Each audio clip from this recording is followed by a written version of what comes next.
Hi everyone, இன்றைக்கி chicken சம்பல் எப்படி செய்கிறதுன்னு பார்க்கலாம் வாங்க. இன்றைக்கி நான் ஒரு 1/2 kg சிக்கனை ஜிஞ்சர் கார்லிக் பேஸ்ட், மஞ்சத்தூள், உப்பு போட்டு மேரினேட் பண்ணி வச்சுருக்கேன். இப்போ நம்ம மேரினேட் பண்ண சிக்கனை எண்ணெய் ஊற்றி பொரிச்சு எடுத்துடலாம்.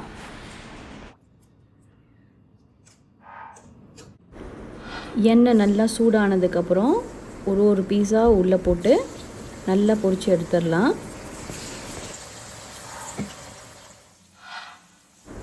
நல்லா திருப்பி விட்டுருங்க. ஒரு 5லேருந்து 7 நிமிஷம் வரைக்கும் 2 பக்கட்டும் நல்லா திருப்பி விட்டு இதை பொரிச்சு எடுத்துடலாம். கோழி நல்லா பொரிஞ்சதுக்கப்புறம் அதை எடுத்து வச்சுட்டு அதே எண்ணெயில் இப்போ நம்ம 2 பட்டை சேர்த்துக்கிறோம். அப்புறம் 2 லவங்கப்பூ சேர்த்துக்கிறோம். வாசனை ஏறினோன்னு 2 பெரிய வெங்காயத்தை இந்த மாதிரி நறுக்கி எண்ணெயில் ஆட் பண்ணிக்கலாம். சம்பலுக்கு நல்லா நிறைய வெங்காயம் போட்டால் ருசியாக இருக்கும் டேஸ்ட்டு. அதனால் நம்ம 2 வெங்காயமாக இந்த மாதிரி நறுக்கி சேர்த்துக்க போகிறோம். இது ஒரு பொன்னிறம் ஆகிற வரைக்கும் வதக்கி விட்டுருங்க. இப்போ இதில் 2 லெமன் கிராஸை இடித்து சேர்த்துக்கலாம். இந்த மாதிரி சும்மா இடிக்கல்ல இடித்து சேர்த்துக்குங்க. சேர்த்து நல்லா வதக்கி விட்டுருங்க. லெமன் கிராஸ் சேர்த்தோன்னே வாசனை நல்லா இருக்கும். ரொம்ப நேரம் போட்டு லெமன் கிராஸை வதக்க வேணாம், கொஞ்சம் நேரம் திருப்பி விட்டுட்டு இப்போ 2 tablespoon ginger garlic paste add பண்ணிக்கலாம். இப்போயே வீடு வாசமாக இருக்குது. நல்லா வதக்கி விட்டுருங்க ஒரு 2 நிமிஷத்துக்கு. அப்புறம் இதில் நம்ம காஷ்மீரி மிளகாத்தூள் சேர்த்துக்க போகிறோம். 1 டேபிள் ஸ்பூன் சேர்த்துக்கிட்டால் போதும்.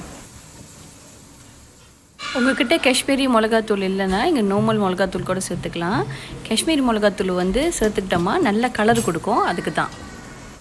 இதில் காரம் அவ்வளோவா இருக்காது, காரம் கம்மியாக தான் இருக்கும். அதனால் அப்புறமேலே நம்ம அரைச்ச மிளகா சாந்தையும் சேர்த்துக்க போகிறோம். இப்போ இதில் நம்ம 2 டேபிள் ஸ்பூன் மிளகா சாந்து சேர்த்துக்கலாம். இதுக்கு உரப்பு மிளகா சாந்து. எண்ணெய் நல்லா பிரிஞ்சு வர வரைக்கும் வதக்கி விட்டுருங்க. இந்த மாதிரி இருக்கணும் பார்க்குறதுக்கு.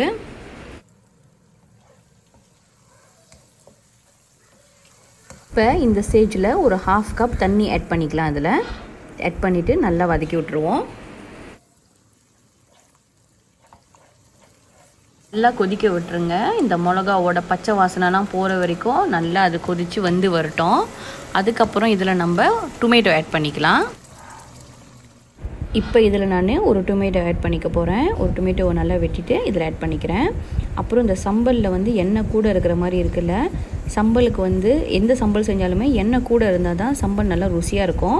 நம்ம சமைச்சு முடித்ததுக்கப்புறம் அந்த எண்ணெயை தனியாக நம்ம எடுத்துடலாம். இப்போதைக்கு டொமேட்டோ ஆட் பண்ணி இதை நல்லா கிண்டி விட்டுருங்க இந்த மாதிரி.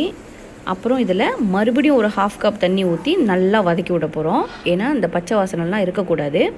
அதனால் 1 tablespoon brown sugar add பண்ணிக்கலாம், டேஸ்ட்டை பேலன்ஸ் பண்ணுறதுக்காக. சேர்த்துட்டு நல்லா திருப்பி விட்டுருங்க. இப்போ பாருங்கள், அந்த சம்பல் நல்லா திக்காகி வந்துருச்சுல்ல. இப்போ இதில் நம்ம சிக்கனை ஆட் பண்ண போகிறோம். நம்ம பொரிச்சு வச்சுருந்த சிக்கன் பீசஸ்லாம் இதில் ஒன்றா கொட்டி நல்லா திருப்பி விட்டுருங்க. இந்த மசாலா அந்த சிக்கனில் நல்லா படுற மாதிரி திருப்பி விட்டுருங்க. நான் ஏன் உப்பு சேர்த்துக்கலன்னா, நான் கோழி பொரிக்கும் போது அதில் உப்பு ஆட் பண்ணியிருந்தேன். அதனால் இப்போ இந்த கோழியை சேர்த்து பெரட்டிட்டு இப்போ டேஸ்ட் பார்த்துட்டு உப்பு ஆட் பண்ணிக்க போகிறேன். நீங்களும் அதே மாதிரி உப்பு நீங்கள் டேஸ்ட் பார்த்துட்டு ஆட் பண்ணிக்கோங்க, இல்லைன்னா உப்பு அதிகமாயிரும். அவ்வளோதான், முடிஞ்சிருச்சு. இப்போ வாசனைக்காக கொஞ்சம் வெங்காயமும் கொஞ்சம் நறுக்கி வச்ச கொத்தமல்லியும் ஆட் பண்ணிக்க போகிறோம். அதோட அடுப்பை நம்ம ஆஃப் பண்ணிடலாம். நீங்களும் அதை வீட்டில் ட்ரை பண்ணி பார்த்துட்டு எப்படி இருந்துச்சுன்னு சொல்லுங்கள். அப்புறம் நம்ம சேனலோட லோகோ மாற்றியாச்சு. இதுதான் அந்த புது லோகோ. சில பேர் கேட்டிருந்தீங்க, அதனால் காமிக்கிறேன். ஓகே, பாய்.